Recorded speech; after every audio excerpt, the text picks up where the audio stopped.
બનાસકાંઠામાં શ્રીકાર વર્ષા થતા ખેડૂતોમાં ખુશીનો માહોલ જોવા મળ્યો છે। બનાસ ડેરીએ જળ સંચય માટે બનાવેલા તળાવો ઓવરફ્લો થયા છે। પીએમ નરેન્દ્ર મોદીના આહવાનથી બનાસકાંઠાની તસવીર બદલાઈ છે। આહવાન બાદ બનાસ ડેરીના ચેરમેન શંકર ચૌધરીએ ઝુંબેશ ઉપાડી હતી। સમગ્ર જિલ્લામાં ડેરીએ જળ સંચય માટે તળાવ અભિયાન શરૂ કર્યું છે। દાંતીવાડા તાલુકામાં બનાવેલ વિલાવાસ મહાદેવિયા તળાવ ઓવરફ્લો થયું છે। ધાનેરી ટેવાવાળું તળાવ, ફતેપુરા બોરિયા તળાવ ઓવરફ્લો થયું છે। રાણીટોક, ચોડુંગરી સહિતના અનેક તળાવો ઓવરફ્લો થયા છે। જિલ્લામાં બનાસ ડેરીએ જનભાગીદારીથી 325થી વધુ તળાવો બનાવ્યા છે। તળાવના પાણી સિંચાઈ અને પશુપાલન ક્ષેત્રે આશીર્વાદ સમાન સાબિત થશે।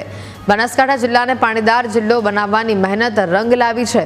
બનાસકાંઠામાં જળસંચય માટે બનાવેલા તળાવો ઓવરફ્લો થયા છે।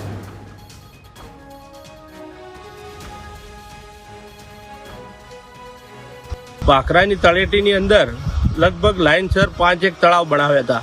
એ તળાવ આજે ખૂબ જ વરસાદ આવવાથી ભરાઈ ગયા છે અને તમામ અહીંયા નજીકના ગામોને રાણોલ, વેળાવાસ, ઓઢવા, તાલેપુરા, રતનપુર, માલપુરિયા એ દરેક ગામ અહીંયા લગભગ 15 ગામ છે। આ ગામોને ખેડૂતોને મોટો ફાયદો થશે અને જેનાથી ભૂગર્ભ સ્થળ ઊંચા આવશે અને મોટો ખેડૂતોને ફાયદો થાય છે। પરંતુ અમારી રજૂઆત જાણે ભગવાને સાંભળી એમ મોદી સાહેબે અને શંકરભાઈ સાહેબે સાંભળી અને પીજે સાહેબની મદદ થકી અમારા એરિયામાં જે મારા ગામમાં અત્યારે 4 તળાવ બનાવ્યા છે અને એ 4 તળાવ ઊંડા કર્યા છે અને શીપુ ડેમમાંથી રિવર્સ પાણીની પણ એક કેનાલ બનાવી છે। તો અત્યારે 4 તળાવ ફૂલ ભરાઈ ગયા છે અને આ ચોમાસામાં જ 3 વખત ભરાણા અને વરસાદ જેવો અઠવાડિયું રહી જાય એટલે પાછું રિચાર્જ થઈને તળાવમાં પાણી એકદમ રિચાર્જ પણ થઈ જાય છે અને સોસ કુવા પણ મારા ગામમાં અંદાજિત 50 જેટલા સોસ કુવા પણ મારા ગામમાં કર્યા છે। તો સોસ કુવામાં પણ પાણી આ વર્ષે ખૂબ જ રિચાર્જ થયું છે અને એના કારણે અમારા પાણીના તળ એકદમ ઊંચા આવશે। કારણ કે અહીંયા બનાસકાંઠામાં વરસાદ આવે છે પણ પાણી વહી અને નદીમાં થઈ અને રણમાં જતું રહેતું હોય છે અને ખેડૂત એ લાચાર નજરે જોઈ રહેતો હોય છે। આ અટકાવવા માટે અને એને વોટર હાર્વેસ્ટ કરવા માટે ડેરી થકી શંકરભાઈના નેતૃત્વની અંદર 300થી વધુ તળાવો બનાસકાંઠા જિલ્લામાં બનાવ્યા છે। એમાં ડેરી લોકોની ભાગીદારી અને સરકારશ્રીની સહયોગથી આ બન્યા છે। એમાં દાંતીવાડા તાલુકામાં લગભગ 50 જેટલા તળાવો બન્યા છે અને જે 12-13 તારીખની રાત્રે જે વરસાદ આવ્યો એમાં 7 ઇંચ જેટલો વરસાદ બનાસકાંઠા જિલ્લામાં આવ્યો। એમાં ખાસ દાંતીવાડામાં વધારે આવ્યો।